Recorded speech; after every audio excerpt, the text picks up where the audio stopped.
Hello, everyone. Welcome back to another episode. Today, Doyin, what are we going to be talking about? We're talking about career. Okay, that's We know it's top of mind for you because it's top of mind for It's us. top of mind for us. So we're going to talk about our careers Okay. and mostly in the context of everything happening in the world of work right Yes. now. And there's been a lot with like AI, with layoffs, with just all those things and the future of work. There's a lot of articles, there's a lot of noise Yes. about the future of work. So we want to talk about it as it relates to us, Mm-hmm. what we're doing Mm-hmm. to help ourselves through all the changes happening, Yeah. and if we should be thinking about our careers differently now than we thought about it when we started. Yes. So it's going to be a fun conversation. We're going to talk about career stuff. So if you're already thinking about what's going on with my career, what do I need to do? What am I doing in my life? Where's my life going to? I don't. You need to sit in this conversation with us because we're dealing with a lot of that as well. So let's get into it and share a bit about our careers, share a bit about your career journey. Where like your career journey and where you are at right now. Yeah. So for a little bit of background about myself, I'm in the tech space. And before I did my PhD, I used to work in tech, in the research domain, then went back to do my PhD, and now I still work as a researcher. Even though I must say, like from the time I graduated till now, the space has shifted so fast, and the pace at which it's even moving, even for me, requires some degree of thoughtfulness in how I want to drive my career forward. So that's a brief blurb about what I do and like my background. When did you graduate? Like when did you complete your PhD? I completed my PhD in 2022. And started working immediately. But over the past 4 years, like it's just very different. That was also like when we're entering this phase. I kind of feel like the end of 2022 was when we were like, what's this ChatGPT thing? Exactly. And like the world of AI has shifted how even skill search is being done and the skills required to engage in different fields. Okay, perfect. And for me, I have had interesting places that I've worked. I used to work at a nonprofit. I then worked in investment banking, doing a lot of financial advisory work, and went to business school. So I went to business school and then graduated, worked in management consulting, and then now work in tech. True businesswoman. And that, I haven't shared about all the 101 things I was doing outside of that. That was your day job. Yes, that was just the day job. Yes. Yeah. So just watch out for it. For the other things I was involved in. But let's talk a bit about like what does ambition look like for you right now? What are you, when you think about this phase of your career, how do you describe it? Okay. I think for me, ambition, again, I try to contextualize my ambition within the things that I value. I've always been someone who has been highly interested in a few things, and I'll name them. One is the African context. It's something that's always been on my mind. Two, the tech space. And then three, sort of merging it from like tech to impact. So that's how I've defined myself. And I think that was my motivation to go into doing a PhD and even in the roles that I play right now.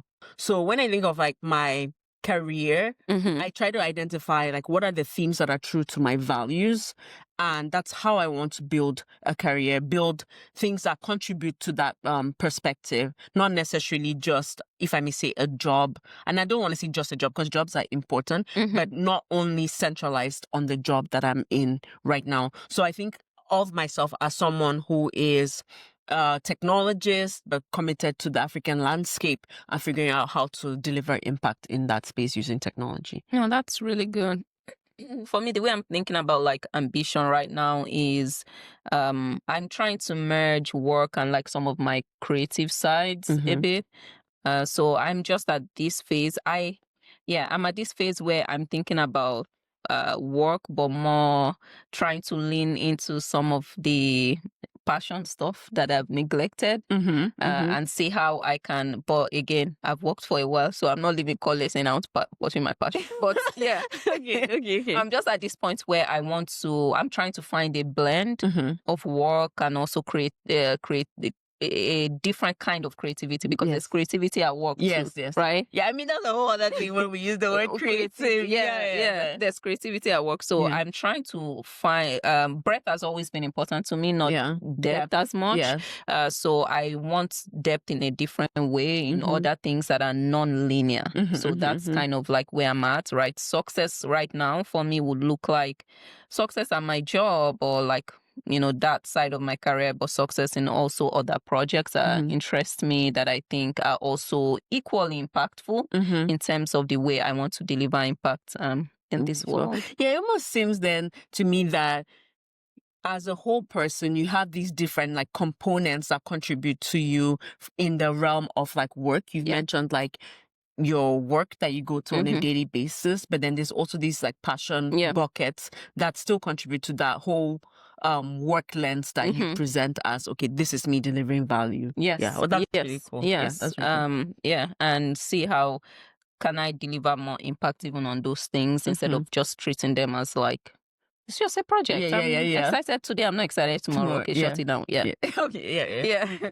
So that's sort of like how I'm defining ambition. But I wanted us to talk a bit about traditional career path. Okay. Like share a bit about like what we thought career should look like, maybe when we were in high school and then going into college. And what are your thoughts now? Then maybe 22-year-old Simone, or 23 at the end of college, or even before college, what you thought a career should look like, the path, and what you're saying now and how that is changing a bit for you. Yeah. I think like growing up, so I want to be clear that there's growing up and like what I observed in society and then what my parents presented to me. So like what I observed in society was very, like you mentioned, linear. There was what do you want to be when you grow up? Like it's a singular thing. You cannot deviate from that, and you commit to it when you're 3 years old, and then make sure you deliver on it. And there are only a few options you can commit to. Doctor, lawyer, by the time you've gone through those options, the rest forget about it. And so it almost seemed like in society people would work towards that singular goal, and then once you get there, that's sort of where you stay. So, and even for my parents, to be fair, there's some careers that it's a bit harder to have flexibility, but like observing from my parents, they maybe had more, if I may say, traditional careers. But there's something I really appreciated from my mom, is that she actually really pushed that boundary a lot. And her principle was this. She's like, it doesn't really matter what you want to do in life. And she told us, I don't really care what you want to do in life. What matters is for whatever you want to do, be the best at it. Yeah. And excellence. By being the best, it affords you latitude to define how you want to do it, where you want to do it. So, for example, even when I started expressing interest in like engineering, STEM, my mom was like, you should do a PhD. And for her, when I asked her, why do you want me to do a PhD? What do you think a PhD is interesting to do? And she was like, because I want you to have options. So you can choose to do research, you can teach, you can go into business, you can go into the development space, you can go into whatever floats your boat. You can even go into farming if you want. But optionality is what was the metric for her. And for her, she felt like there was flexibility that she didn't have, and she wanted to be able to offer that to us. So for me right now, observing how careers have shifted from a traditional lens, you can see that right now people have like almost like phases of their careers. Like you don't stay there till you're 60, retire, and then that's the end of your life. There are people that are doing multiple things, or they're in jobs for shorter periods of time. They're trying things that they didn't try before. It's more dynamic, and you can easily shift. Okay. And how are you like, I want you to bring that to like how you're thinking about your career. The traditional path that, maybe we had those ideas going into college as an example versus now. What's shifting for you? Yeah. To be fair with you, I think one of the values I got from doing a PhD is, again, like I mentioned, the flexibility. Like with the PhD, one thing I took away from it is I'm building a story of the things that I think are interesting or meaningful to me. Of how I want to show up, of how I want to have impact. So it didn't necessarily, or it doesn't necessarily materialize in my mind as it only means I have to have one job. It's more of like the theme can be, like I mentioned, tech and impact and maybe the African landscape. And then the practical might be I can find different ways to express that. It can be at a traditional job. It can be me having my own business. It can be partnering with NGOs. So that's how I think about my career. And the decision to engage in a project or not engage in a project stems from, does it contribute to that overarching theme or doesn't it contribute? And that's how I decide how to build that. Yeah, so for you, it hasn't quite changed much. You never were trying to do a traditional, have a traditional path. Yeah. I'm actually curious for you, like what that was like for you. For me, I mean, I grew up about learning about the traditional path as well. Like you start a job, you grow at it, you be excellent at it, and you will retire at some point. But since I was a kid, like I've never been able to do one thing. I thought I always saw it as a problem, a twitch in my brain, like something that needed to be fixed. Right. So when I was in college, I had a business, a jewelry business, and I was doing it with all my passion. So I've gone from there. When I was in college as well, I went to a fashion school, like a whole full curriculum, weekends, and it was a lot, and my mom didn't pay for it. Like, So like the entrepreneur, I've always been saving. It was so expensive. It was one of the big fashion schools in Lagos. And I was doing that, and I was in college. I graduated as the best in my class. I graduated as the best in my faculty, maybe third best in the school. Like, so I found that when I'm doing all those other things, I achieve more. And I don't know why. I just always thought about it as there's just something wrong with my brain. No, like, I mean, that's fine. Because that wasn't what I was seeing around me. And, so for me, but when I've done less things, I'm not fulfilled. And in the process of battling with my lack of fulfillment, I don't achieve as much even on one thing. So I found that the sweet spot for me is in doing maybe 2 or 3 things. And I hated that before. But now there's a bit more embracing it. So this idea of a portfolio career wasn't a terminology I knew. I just thought there was something wrong with my brain. I focus more when there are 3 things. Because it forces me to say 9 to 5 I'm working on this, and I will get excellent at this 9 to 5 because 6 to 9 is something else, and it's in that I find fulfillment. I don't know. So for me, it wasn't portfolio career. It wasn't something fancy. The terminology there was not there. But the inclination was there. And I think as a child, you always, again, now that we're parents, we can probably pay attention to some of these things, but it always just perplexed all the people around me. Like, you're academically smart. Like, this is such an opportunity, like, focus on that. And I'm like, but not really. I always struggled with what do you want to be in future. I struggled with that question. I didn't want to be a doctor. I didn't want to be a lawyer. I didn't want to be... I just said I want to run businesses. You don't even know what I said when my... I think I forgot who asked me this question when I was really young. I couldn't have been more than... What maybe did you say? You want to be a photographer? No, I want to be a petrol station attendant. And there's nothing wrong with that. My motive... Very different. And the motive was because... when you go to a filling station, you always see those people with stacks of cash. So that was my reason. At least we always have money. Okay. No, that's interesting. So I always struggled with that. But for me right now, I think I'm leaning into my portfolio career. And I don't even think a lot of us have choices anymore. Like, which we will get into in a minute. But this idea of portfolio career here is not depending on one income source or not depending on one job Okay. per se and yeah. growing in it and yes. climbing the ladder. Yeah. And instead having, different parts of your career and, together have it as a whole. So I think the different thing for me right now is, leaning into that, into building something that feels more like a portfolio, which is what I've always done. Honestly, one of the biggest lessons, and we'll talk about this at the end as well, I've learned in or if I were to redo things in my career, one thing I wish I did was to be deliberate about seasons. Yes. Oh, yeah. That's Season a big 1 one. is first 10 years. Yeah, Season 2, next 10 years. Season 3, wrapping up. Yeah. Signing out, baby. Time for retirement and enjoyment. Yeah, I'm like signing out, right? Yeah. And be deliberate. Sometimes I feel like we went into college thinking we could only be one thing. Yes, I mean. And then when you feel like, I don't like this course I'm studying, you feel your life is over or you couldn't get your first job. Like, we can all have seasons. And shift. And be okay shifting. Yes. Like, so I wish we went into college with some of that mindset. Like this degree might just be for what I want to do for the next 10 years. Yes. And then after that. And in that 10 years, why can't I go get another degree if it's that important? Yes. Or why can't I go learn something else, right?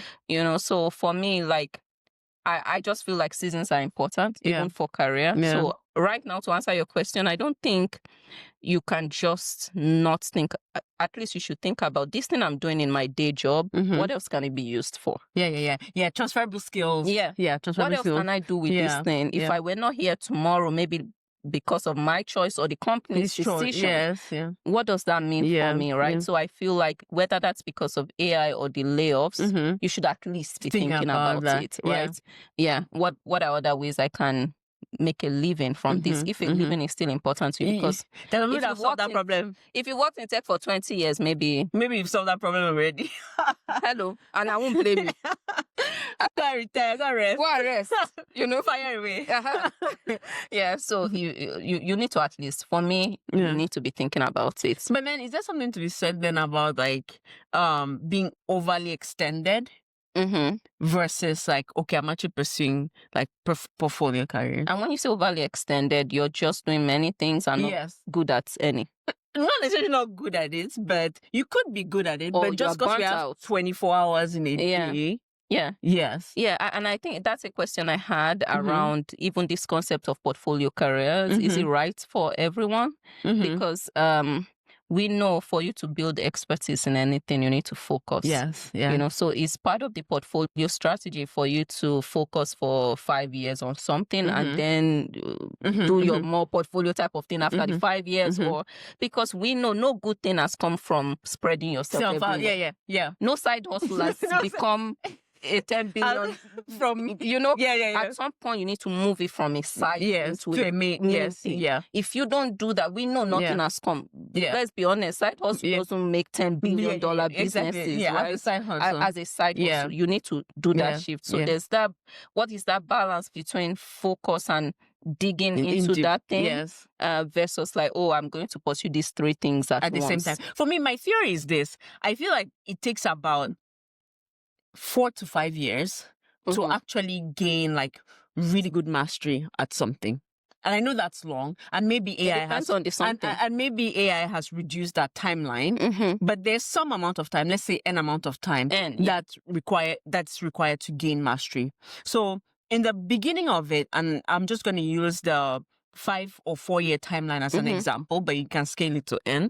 Is in the first year and a half, first 18 months to 24 months, that's really where the learning, I feel like, happens. You need to dig deep. You need to focus yourself. You need to apply yourself. It's going to be hard, but you need to do it. What if that thing you're building for the next 4 to 5 years is not there at the end of the 4 years? Or it's obsolete by the time. Obsolete, that's what I mean. Yeah, no, I'm saying whatever the end is, it could be the first 6 months, the first 3 months, but there's an amount of time that requires focus building. For me, to gain expertise. To gain expertise. For me, in that time, it's hard to do multiple things. It's hard to be doing 3 other things and be doing that thing in the same intensity. Like I cannot be doing 3 things at that intensity with that thing and be successful. Yes. So which is why I feel like you need it to be almost like staged. Yeah. Or Yes, No, to the I stage. like that so idea. once you've passed the hurdle of, I'm in the deep learning space to, okay, I kind of know what I'm doing, then you can bring on the next thing where you're like diving deep and you're maybe like cruising a little more in the other thing. And I agree with that, but I'll also add that it also depends on what these three things are. Okay. If you are doing a PhD as an example, and that's an example of something that you need to focus, learn and just dig deep. What if you started something on the side that involved teaching other people about your PhD program or getting into a PhD program or some of the research you're learning? If I'm just saying, right? Like some goals or some 2-3 things can go hand in hand, some cannot. I don't know. Don't do a PhD and you start a culinary business or whatever. I'm not sure how they would go. I think that also assumes that the depth that some things have, or mastering some things don't require as much time or maybe as much expertise as it does Like in 20, a week, let's say 15 hours, you're saying? So, no, I'm saying that, for example, doing a PhD, you might assume that it takes you in a day 10 hours that you need to commit. Instead of the full 15 you have when you're not sleeping or and whatever. then let's say that you're teaching other people how to get into a PhD program and you assume that maybe it takes you 5 hours to do that. And that's fair. But if you actually want to grow I'm teaching people how to get into PhDs, I think that there's going to be a time that that's also going to be like all consuming. Yeah. And doing that and that's where the staging comes in, right? You do that, and at some point you know that I need to choose where I put in more time, and you can slow down on one. Yeah. And all of that, I think many times we all think the side hustle or the side thing is not working if we've not made 6 figures, because everyone and their auntie is making 6 figures online. Yeah. Right? We need to shift how we define success. Yes, Maybe that side thing is helping you learn what's possible. Yeah. You Yes, understand? I agree with you. I 100% agree with you. Yeah. Sometimes maybe that's success on that side thing, right? Yeah. And actually, like the side thing also can sharpen complementary skills that you need in your main thing. Maybe communication. Exactly. Right? Yeah. So like the metric of success, I think, has to be a bit clearer. I think also one thing though that stands out to me is just being really intentional about where you're trying to go to in your career, and not just leaving everything to chance or coin flipping or whichever way you take it. Like just being really intentional. Like if I'm trying to do a portfolio career, how is it complementary? How is it transferable? Are they orthogonal? How should I stage the different things that I'm working on? Yeah. I want to switch a bit and talk about AI. Okay. And sort of a lot of what we've heard is that AI is replacing jobs, AI will replace jobs and all of that. And let's work with the assumption that, say, at some time T, maybe AI tools are not there yet. But at some time T, AI will be able to do a lot of the execution or a lot of the work that humans do today. How are you thinking about that for your career? Yeah. So for me, I'm in a space where, at least for research, it involves coding, and maybe discovering some new things here and there.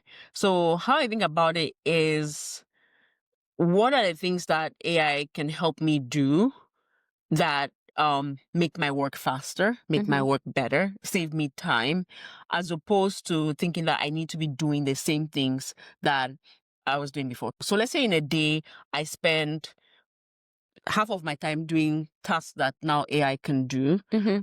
So as opposed to like contending with AI to do those tasks and dig deep and double down on those things, the question is like, what can I use that free time now to do to actually either contribute to my career or add more value? So practically speaking, and I'll give it maybe a simple example here. Let's say with research, you need to run 100 experiments, for example, as opposed to saying that, I want to run all 100 experiments and then figure out which one is the best. Now, how I'm thinking about it is, can I leverage AI to figure out which are the most high value ones to save me time? So you really need to start thinking about like, what are some things you can do better? At least for me, that's how I'm thinking. What are some things I can do better, faster?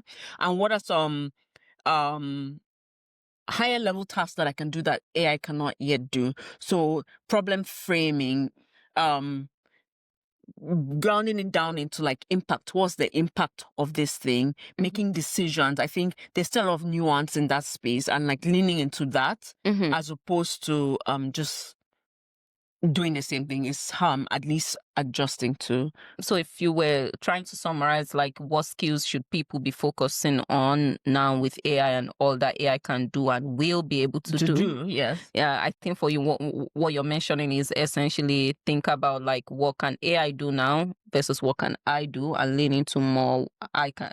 What are the skills that only human beings can do? I mean, granted, AI keeps improving, so it's a continuous evaluation process. So that would also change, right? Yes, so that will, and to be fair, the history of work has also been evolving. Yeah. So we didn't have Facebook. I remember I had MySpace. Or High Five. And you go to cafe. Yeah, Cyber cafe. Oh Lord. Yeah. So I think it's not fair to want to be static. I think embrace it, use it, and see what it can do versus where either what you can do with the extra time it's saving you or where you can shine. Yes, exactly. What is your unique offering that like AI still struggles to bring to bear now? I think for me, when I think about like what skills to prioritize in this world of AI, I think more broadly in terms of like what are the jobs that exist today that AI can replace or whatever, but what are the jobs that do not yet exist today that will exist in 5 years because of this intelligence, right? And lean into that. Like maybe I'm not. When I was growing up, there was no data science. No. You can't come and tell my mom I'm a data scientist. What does that mean? What's that? What does that mean? Or like where I do marketing analytics or social media manager. Hello. What is social? What's that? Who is socializing? Are you spending your time gallivanting? Yeah. So all of those are new careers. Yes. So I'm forcing myself to think about what are the careers that do not exist today that will exist in 5 years because of artificial intelligence, and how can I be prepared for that world? How can I, with all of, because there's a lot of noise. Yes, there's also right? There's you have to filter through. You have to filter through so how can I prepare for that world where like some careers are new. I don't want to focus too much on the jobs that have been taken. Yes. I want to focus more on the jobs that will be created. Into place. What role will I play in that future? Yeah. So I think about AI as disrupting some things, but also transforming some things and then creating some things. Yes. So that's kind of my 3 buckets when I think about how AI will change the world of work. Yeah. For things that will be disrupted, like maybe some jobs will no longer exist. Yes. For things that will be created, new jobs will be that we don't know right now. Yeah. And then for things that will be transformed, I want to lean into that. Yes, like changing how is the how. The job remains, but how we do it. Yeah. So I'm also trying to think daily, like some of our content creation, podcasting, like what is the role AI can play in the multiple steps involved in creating a podcast, and how would that change in the future, right? Also thinking about what are some fields that I would never have thought about before because I just thought I don't have the qualifications, but now I do. Yeah, and you don't even necessarily need to have the qualification anymore. Yes, right? Because if you even take something like coding, before you really needed to be good at like syntax for whatever language that you're using. But now the hottest coding language is English. Yeah. Like natural language. So it's just reduced the barrier of entry for so many people. Yeah. And it just comes down to like your ideas, prototyping, what exactly you want to bring to bear, as opposed to, I don't know how to write whatever Python syntax to achieve this thing. Yes. And so that's kind of the way I'm thinking about it. Like I will focus less on the disruption that AI is doing, but on the transformation and creation of something new. Yeah. And that really helps me narrow down the noise because Well, I actually like that perspective. And the reason I like it is not because one is saying that by anticipating the jobs that will be created, you get 100%, but it's in the thoughtfulness of the process that helps you be sensitive to either new fields that are coming up, how you're preparing, how you're adapting, so that in due time you are at least to some extent prepared, even if it's not 100%. So I really like that point. And as an example, when I think about ChatGPT, like what is feeding ChatGPT when I ask certain questions and what role can I play in what feeds Yes. these LLMs, right? Yes, Yeah. So that's an example of like there might be something there that, you know, as we go the next few months, years, we'll start discovering other careers that maybe I don't even know. Yeah, that you yet to be And I formed. have my PhD friend. No. Hello. So No. anytime, anything. Me, I'm depending on you. Also, I Okay. have solid friends so that in case. Yes, last. One person's career must remain. Balance And everybody. that one will remain the community project. Yes. We'll fund that career. Yes. We'll make sure things work so out. they're advancing. Last. Yeah. That's what I said. We need someone like a doctor. We need a doctor friend. Yeah. Let's start because people always searching. be sick. Yeah. That's true. At this rate, I think I need a plumber friend and in construction, because what people are charging for all these data centers now, I'm like, please, let me start adjusting all my friends. Myself. Yeah. Okay. I wanted us to touch on job security. Okay. We've seen a lot of, and we both work in tech. We've seen a lot of layoffs, but also we've seen a lot of like anticipation. Well, some of the layoff people say it's because of AI. I've not validated the data. Yeah. We cannot speak to that. We can't speak to that. Yeah, we cannot speak to that. So, but there's AI and whatever disruption is happening from that or will happen from that. But the layoffs as well. What does job security mean to you right now? I mean, that's a really good question.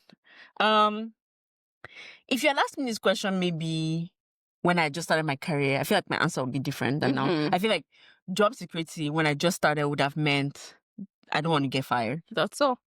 And that's all. That's all. But now, I mean, job security to me is knowing that I have the skills, the tool sets, or the tool sets more or less to adapt to any environment work-wise, meaning that I have maybe whatever is needed in the research space, the communication skills, all of that to adapt to new jobs that come up, to shift to different roles. I think something that's sometimes even underestimated is the ability to learn quickly and prototype quickly. Yes. As opposed to, I learned this way. Everything must fit in that format. I think job security also means being flexible in how things are done and just learning and growing, challenging myself to learn and grow. Because I know that with those parts, at the end of the day, I'll be fine. Yeah, so you're focusing on like not necessarily what do I need to do to keep myself in this job or like in this role. In this role. Yes. But more like what do I need to learn such that in case anything happens. In case I choose to go somewhere else. It could be you, it could be the company, whatever, right? Yes. I'm working on transferable skills exactly. That will matter. Down the line, yes. Yeah, I think for me, the way I'm thinking about job security is in a bit more diversification. Like I said, I don't know if it was in this episode or previous one. There's something about I don't like other people controlling my destiny. I know. Maybe I need to see a therapist. Yeah. You need to go to your therapist. I need to go back, but I just don't like other issues. Yes. Don't control my destiny. Okay. Right? Yeah. So I'm thinking about it in terms of diversification. Like what are some things that I'm good at, maybe naturally, but I've just felt like I'm focusing on my 9 to 5 or like my full-time job and how can I lean into some of those a bit more? Like thinking about diversification in my career, right? Wait, baby, let's pause because I want us to separate two things here. There's diversification of like I'm going to do multiple things now, and then diversification of like I want to get multiple skills for later. Which one are you talking about? I want to do multiple things now. Okay. And those multiple things could help me get very different skills. That's also there. But my goal is, as an example, I get maybe a major source of my income from this. What can I get from other things, right? And it won't be 5 things. It's 2 or 3 things, right? Just thinking about like, also this, I've never been one to think about a long and successful career. Career success for me is short and successful. Short and sweet. The one that can make short and sweet. Short and sweet career, right? So for me, just thinking about like what are the other areas I want to lean into. I've never really seen myself as having a 30-year career in one thing. And 30 years is long. But yeah, I mean, we'll be here. We'll come. I will be here now. Yeah. We'll come back then. Yeah. So like, just what else do I want to lean into right now? I'm really leaning into like phasing my career. Well, I'm at the end of one phase and starting in a second phase. And what does that second phase look like? Oh, if you're at the end of one phase, like what are the signals for that in your career? Yeah, for me, the way I think about like phases, and I wish I did this earlier. Okay. First phase, I need a career that will help me be financially secure. Let's first be financially secure. That's just me. Yeah, right? Yeah. I'm not saying that should be a universal thing, but for me, first phase, first 10 years, 12 years, or whatever, let's say the way I think about phasing my career is I have 35 years to work. Yeah. It could be 40, it could be 50, but let's say, let's say 35, right? Yeah, all things being equal. Yeah. So I think about it in like 10, 12, first 10, 12 years. Yes. And then go like that. So I think I'll have 3 phases. And the first phase for me is there are 2 things in phase 1, learn as much as I can. Yeah. Like expand my brain a bit. Yeah. And 2, be financially secure. Guys, have rich friends. No, like last you take us through. Not even super rich, but the type of money that you're like, at least this will it will put food on my table and it will stop nonsense, right? That type. Phase 2 for me is sort of like grow and explore. Is that like passion phase? Follow passion. Not the type of passion that will put the money you've made in phase 1 at risk. Like draining assets. No, not draining assets kind of passion. Yeah. Or like in phase 2, I want to lean into like other sides of me. Yeah. What are some things? Because the truth is, growing in your career in phase 1 and making money requires sacrifice. Yeah, serious. There are times you can't, travel as much as you want. There are times you can meet up with your friends. Yeah. There's all those things. Like, so phase 2 is more like, okay, how can I begin to have a bit more balance in the way that I want to have it? Yeah. Right? That's soft life. Yeah. small soft. Yeah, not extreme softness. Yeah. So like, that's kind of what phase 2 is. Still grow something, but I'm willing to take more risks. Yeah. Now I'm willing to say, because there's a cushion. There's a cushion. If you fall, you're not landing on hard surface. Yes.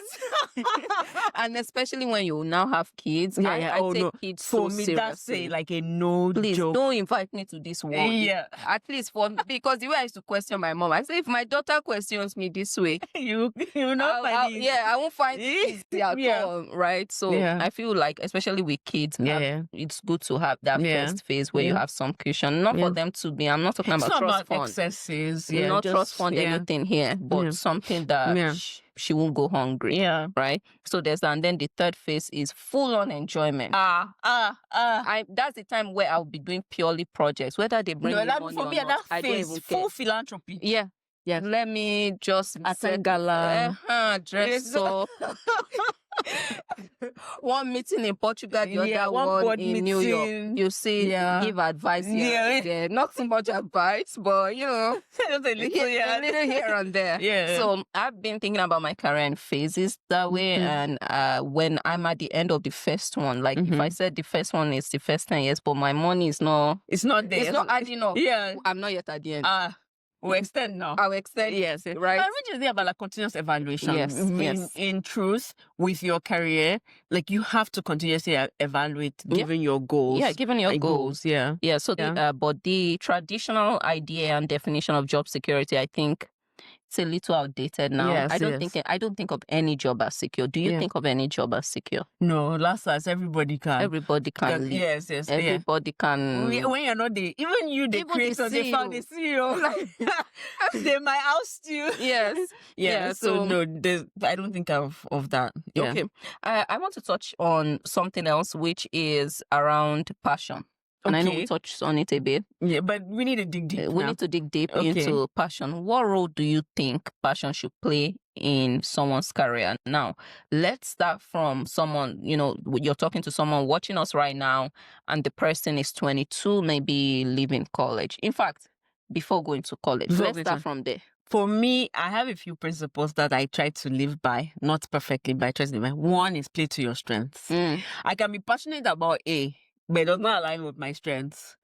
So for me, I don't. Your zone of genius. Yeah, lean into it. Lean into it is what I think. That's one. The second thing I was going to say is that actually, for me, passion comes from doing something, succeeding at the thing. Thank you. Knowing that I can do it and then develop passion. It's hard to be passionate about something that you don't know. Is this why we say clock it? We say clock it. I don't know. How do you say the clock it? Clock it. Clock it. Yeah. Okay. It's hard to be passionate about something you have no idea about. Thank you. The more exposure you have, the more passionate you can be. So you've exposed yourself to two things. You're passionate about one. Bro, calm down. Yeah. Calm down. You don't even know what's out there. Yeah. So for me, at 22, at 20, even before that, at 16, I'm optimizing for exposure. Try your hands at multiple things. Not everything is going to jive with you, but that's how you figure out what your strengths are. Yeah. And then you can play to your strengths. And then from playing to your strengths, you can be passionate about the thing. So, and then now we can come now to the next phase, which is like this phase of life where I feel that there's some things that I'll define as hobbies because I think I've been somewhat fortunate that what I do kind of aligns with what I'm passionate about. And I'm passionate about it because I put time and energy there. Yeah. It's not because I was sitting somewhere and then inspiration for passion came. Yeah. But passion came from doing and seeing that it can be done. Yeah. That's where the passion came from. But there are things that I consider as hobbies, things that piqued my interest when I was younger. Maybe I didn't have the time to do it. And now I want to explore those things a bit more. It could be, I'll give a very basic one, singing. I cannot sing to save my life, but I like singing. Maybe you're now leaning into getting into a voice coach. Into a voice coach. At that point in time, I have something that I'm doing that I know that brings me income, whatever, helps me build for my family, etc. I can now lean into these other dimensions that maybe I'm not generally the most inclined to lean into. And at that point, I'm not living off of air. And inshallah. Yeah. Vibes on inshallah. Yeah, exactly. I'm not living off of that. So I think that there's a role for passion, but for me, it's not the starting point. Okay. Yeah. And I want to come back to that and ask about, is this a conservative view? Not conservative in terms of what Americans call conservative, but is this, this idea of let's manage risk? To some extent, yes. Okay. And life is about managing risk to some extent. And I think that's okay. That's okay. So you cannot tell me that you throw all caution to the wind and then you pursue passion and at the end of the day, the thing you're even trying to do, you cannot even afford to do the thing. Yes. For me, it defeats the purpose. At least for me. There are other people that maybe have other opinions. Yeah. And that's fine. Please guys share. But for me, if I'm passionate about something and I don't even have the latitude to do the thing, then it defeats the purpose. Of the passion. Of the passion. Yeah. And I really like what you said about leaning into your zone of genius, especially at first, that thing you're good at. But that's very good. But also, you don't know what you're good at until you've tried stuff, which goes back to exposure that you mentioned as the second thing. Explore, do things before you commit to one passion. Yes. Go and try out other, explore, especially when you're younger, just explore things and do things and see, see how other people do things. Do it. Yeah. Passion comes from exposure and doing. Yeah, we don't talk enough about the doing. We just think passion comes from I sleep and what's in my heart. What's gingering me? Yes, is that, No, passion comes from exposure, knowing and doing. Yeah. Right? Yeah. So there's the doing part as well. Because that thing you're passionate about, when you go in and see the work it takes, usually my passion just dies. Yeah, you yourself, you'll be like, no, it's not that deep. I'm not that passionate about this. I'm not that passionate. This type of work. When you understand the risk involved to really push that passion to the limits of what's possible, you're like, no, this is not what I meant. Yeah. Right. And I think also with entrepreneurship, I think that might be one of the bumps that people face in entrepreneurship. Yes. A lot of people go into entrepreneurship under the guise of passion. Yes. Without knowing that entrepreneurship is for day. Yeah. Yeah. And I want to talk about entrepreneurship in a second, but Okay. still on the passion topic, I like the two things you've said: exposure and be exposed to things and start trying things, doing, right? Yes, the Trying doing. things out. The other thing I wanted to add to the passion topic is passions change. Yes, and that's okay. Some of you have commitment issues. You're in the opposite way. Yeah, you are yeah. overcommitted. You're overcommitted. You are overcommitted. Yeah. Like, why are you committed to your 15-year passion? Yeah. It's okay. You were a kid. Yeah. You Let's know go. more now. You know more now. Yes. Let's go of that passion. Yeah. Try another passion. Try. The one that can put food on the table. Yeah. Right? Yeah. Or I think the fourth thing or the last thing I want to mention on this is you need to guard or even guide your passion. Like sometimes I think as an adult, you need to take responsibility and say, I'm passionate about music. I know there's a slimmer chance I'm, of making it, whatever, however way you've defined making it or being successful at this music. And so I'm going to get this job that will fuel this passion. Yeah. There's that. Like, you need to say, you know what, I'm going to do this to support this passion, and I will do this passion for 12 months, for 10 years. Yeah. Not that you just keep doing it, whether you're making progress or not. Yeah. Right. So I just feel like the topic of passion is an interesting one. Yeah. And I like what there's one more thing, and I think you touched on it earlier on, like, you can be passionate about something. Maybe like a lot of my cousins were passionate about soccer, but some were not good. Yeah. There are a lot of people that, if you hear them talk about soccer, you would think that by the time you get on the pitch, forget about it. Ronaldo will be wrong. He would just taking lessons from them. Taking lessons. Yeah, but it doesn't mean that they are good at it. So we need to start separating. This is what I'm good at versus this is what I enjoy. And that your enjoyment, that passion, it may just be that you enjoy watching other people. Can you build something from watching other people? Yeah. Maybe that's what your skill. is. Maybe that's your skill. And that's okay. Yeah. Versus you getting into and doing it. Yeah. So all of that to say passion is good, but it should be within some guided, or some guardrails should be put in place for passion, especially as a young person. And if we can talk about cultural context here. Some cultures, we're not talking about, we're not debating whether it's good or bad. But that's not on the table. But some cultures, the parents step in for much longer. If you go try your passion at 22, at 30, even if you've not made it, you can live you can live in your parents' house. Yes. Which I don't know how I feel about that. But but in some other countries or some other cultures, by 22, your parents are checking. Hello. Hello. Is it not time?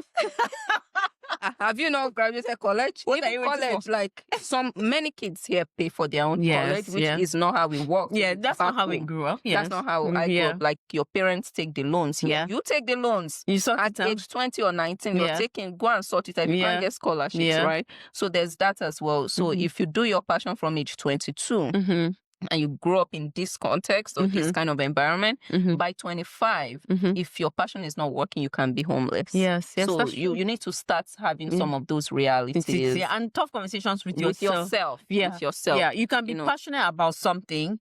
It doesn't necessarily mean that you have to do it in this moment. Yes. Like, for me, there's also the notion of like delayed gratification. Yeah. For me, pursuing your passion, to some extent, some kind of gratification, because it feeds and fuels you. that portion of you. So for me, there's also delayed gratification. But there are some passions you can pursue later. Like, you'll be a 70-year-old footballer. Problem. So, all right, let's talk a bit about entrepreneurship. Okay. And then I'll ask a few questions to wrap up the episode. Okay. Entrepreneurship.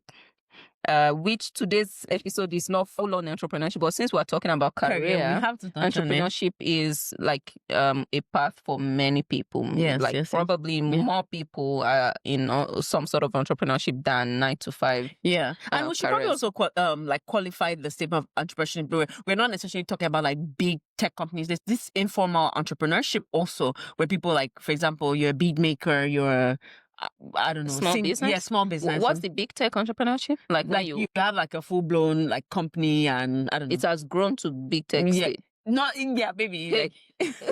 Okay. Well, yeah, we're talking about more like small businesses and when people decide not to have traditional career paths, like going into what we call a 9 to 5, which is never 9 to 5, but hey, when people decide not to go into a traditional 9 to 5 and instead want to start something like themselves. self-employed.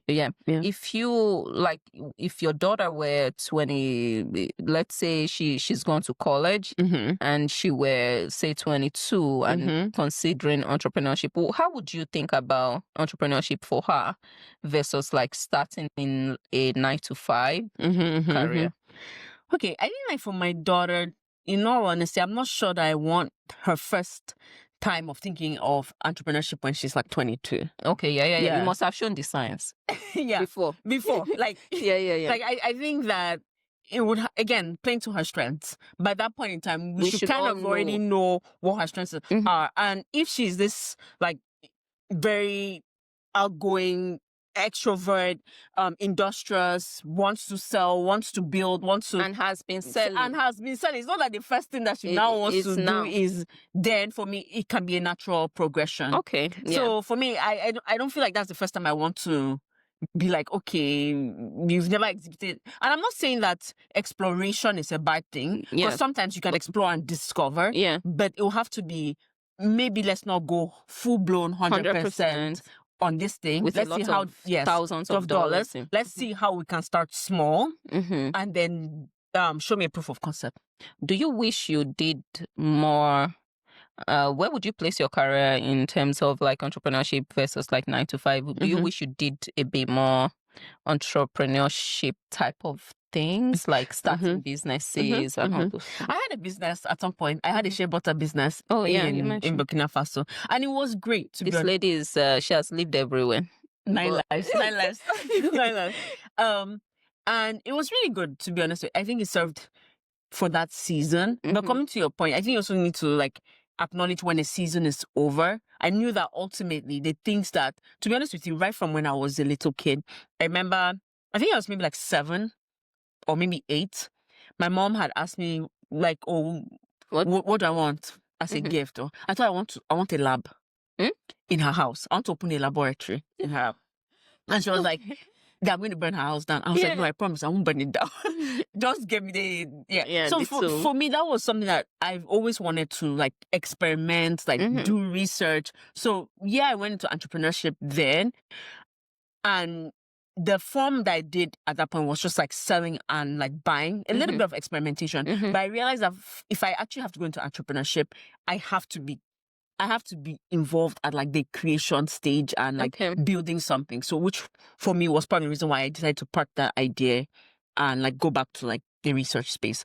So I wouldn't say that I wish I had engaged more into entrepreneurship. I think it was just, maybe I tried it. I realized the things that play to my strengths. And that's what I wanted to lean into. No, that makes sense. For me, I did a ton of like starting businesses, and there's a part of me that wishes I gave that feels like I could have given some of those businesses a bit more time, which is what I was saying, I think, in a previous episode around like feeling discussion can be a problem too. Like being too, yes, I agree with you. Like even at this age, and it's not just the cushion itself, the cushion and the responsibilities. Yes. And the knowledge that I can be making more elsewhere. Yeah, what am I doing so far? Yes, because entrepreneurship is hard. Yeah, it's very hard. And that's why when I listen to younger people, because I'm young too, like when I listen to younger people and the first thing you just feel like, oh, I have this idea, and I go and speak with people that have been entrepreneurs for a while. It's hard to convince one human being to bring some dollars out of their pocket to pay you. Yeah. You need a lot of fasting and prayer. You know, so there's that. Entrepreneurship is hard, and a lot of us don't go in with that acknowledgement. We just think of the glam. I see this one online. I see people that you've not verified their numbers, but hey, not for today, right? So and then there's also something to be said about like there's learning about how things work and processes that 9-to-5s offer. Gives you and how to structure things. Yes. Yeah. All this, there's a way corporate work. Yeah. They do annual planning. That keeps the way them they set up the successful. team, that keep that, over generations, like Ford. Like these companies have been there hundreds years, right? So there's a reason they exist. Yeah. And it requires work, pain, grit, sweat, everything you can imagine. And more. And so much more. So when I see you that you don't think you can handle 9-to-5, but you want to build this $1 billion business, like it's contradictory. It is. Yeah, it's contradictory. It is. And you say, oh, I don't like people controlling me at work. The way your customers will control you, your customers, the way your employees, the way your business partners will control you, your board of directors, everybody, your investors. I'm pleased to announce I raised funds. No, let them tell you the flip side of that. What do you have to do for those investors? Yeah. And investors, people don't just give you money. That you don't know how to send reports on time. You want to raise funds, and that's your measure of success. We will dedicate an entire episode to like entrepreneurship and 9-to-5 and how we think about those things. But there's still a part of me that wishes I stayed a bit longer in some of the ventures that I started. And but there was always this, you can be earning more elsewhere with less time. And entrepreneurship is not 9-to-5. No, it's 24/7. 24/7. For me, the thing that also low-key kind of scares me about entrepreneurship is the fact that I'm responsible for people's well-being. Yes. Like, you have to pay people on time. Yeah. One of my biggest pet peeves is like people not being paid. Yes. On time. And the burden that comes with burden that. on the that. emotions. When you have to lay off. When you have to shut down that business. Anyway, we need to wrap up because it looks like we've talked a lot on today's episode, but I wanted to ask you one question, which is, if you were redesigning your career today, what would you do differently? If I were redesigning, I would focus on fast prototyping. Like, if you have an idea, testing it out. I feel like quicker. Sometimes we spend a lot of time, and this is how I grew up. We spend a lot of time developing business plan on paper, so much paperwork. That is actually so good. I would prototype quickly. Yeah. Whatever prototype means. Whatever it means, get the idea to realization quickly in a small version, in a testable version. Quickly.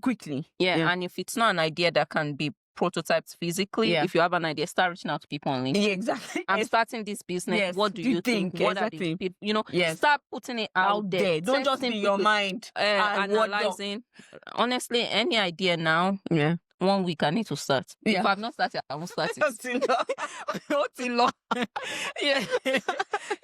Anyway, what about you? What I would do differently, one, I will phase my career and be deliberate. Like, just focus on the phasing. Like, phase 1/3. Second, like, what am I trying to achieve? Because also there's a lot of noise. Especially if you're a competent person, people think you're smart. There's just a lot of noise and it's opinions. Not you can say yes to, so just being deliberate about, okay, phase 1 of my career, this is what I'm doing, all of that. And 2, I will I wish I found a mentor earlier.